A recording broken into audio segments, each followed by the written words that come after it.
We, First Nations, Métis, and Inuit, may be the undermined. We may be the underclass. We may be the undefined. But my brothers and sisters, we are a legitimate mass. Believe it or not, we are coming back. Believe it or not, it's a peaceful attack. In and out, our spirits inside collide. Our true identity was taught to run and hide. But there are those who kept and held their pride. Those that chose not to listen to the lies. Those that chose not to judge, but to love. Yet lately, this climate emergency is just not enough. When the victimizers keep up their trough, they have now set up a hypocritical buff. It's hard to understand why. Why do you apologize, yet you keep doing what you are doing, offering words meaning to be genuine? But who are we fooling? I now can see our Canadian government were not sorry out of duty. They do not see that addressing this missing and murdered Indigenous women and girls inquiry requires responsibility, not tomfoolery. We must follow through with our word. To be sorry is to understand who you continue to hurt. To consolidate is to consider and merge. However, such words were only an unethical splurge. Bill C-86, Bill C-91, Bill C-92, and Bill C-97 are ugly atrocities. What happened to our voices in this so-called democracy? The real savages are ravaging Mother Earth. My friends, oil is not her only worth. Creator gifted her with the birth of life, not to be abused and made out to be your simple housewife. We, the people, are to protect the leaves, trees, and the bees. All people in general, not just us as the Indigenous people. This is a privilege given to us by our great mystery, the all-knowing entity who will allow us to take all of this away so that we may cause our own misery. For how will we ever learn? Even the residential schools that exist in our Canadian history hasn't made you feel enough emotion to become radically engaged. Well, now how about Sudan? They peacefully protested and their government tried to scare them, to keep them from rising. Many warriors, peacemakers, and allies were injured or lost. But they chose to die for a worthy cause. For we all die. It's what we choose to die for that matters. And my people choose to die for all children. Even yours matter. My friends, this is parallel to our being. And I will break this down so that this can be seen. The settlers of Western points of view came and did only what they knew: to conquer and assimilate, to force and dominate. And they still scratch their heads, going berserk, because we all know that this did not work. Our spirits kept us strong. We made it through, and we are waking up.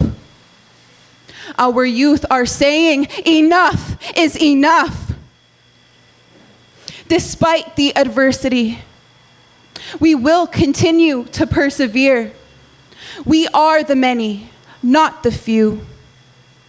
Our ancestors protect us and surround us with strength. Each and every day, our end may have seemed to appear near, but look all around you, child. You and I are still here. If we could overcome that, then we can overcome this instilled colonial fear. We came a long way and are beginning to hope. My people, why stop now and force yourself to cope? They have tried to approve a pipeline without true consent. Tiny house warriors will not allow them in. They are trying to allow bitumen to float around on our waters. Waters that are meant to feed you, me, fathers, mothers, sisters, and brothers. We cannot let this be done. Hell no. We are worth more than oil and gas extraction. Mother Earth is dying while we watch. Perpetrators ourselves, yes, I am saying we are caught. The kids in Flint, Michigan are telling you to take action. Yet we rather green paper and gold when the real riches are being stolen and soon to be unknown.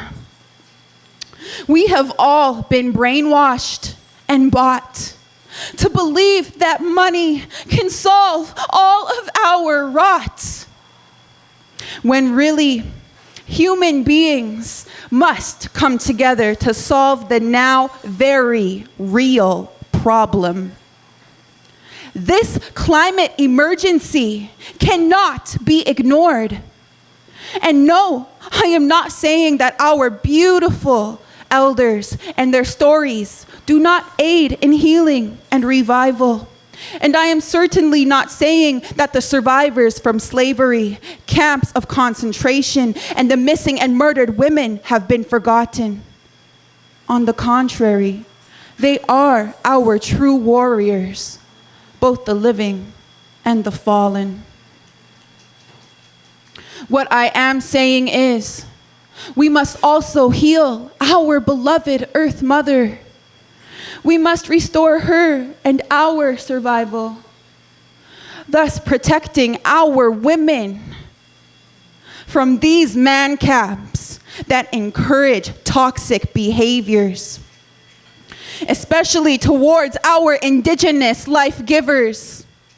That is our real obligation, and this shall begin with an offering of harmony.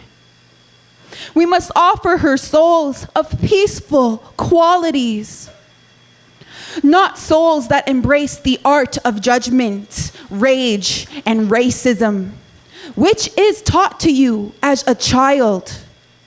Trust me, if you can forgive yourself, these man-born traits will be wiped off of your file. Now take 5 seconds to look within and ask yourselves, what do you think is right?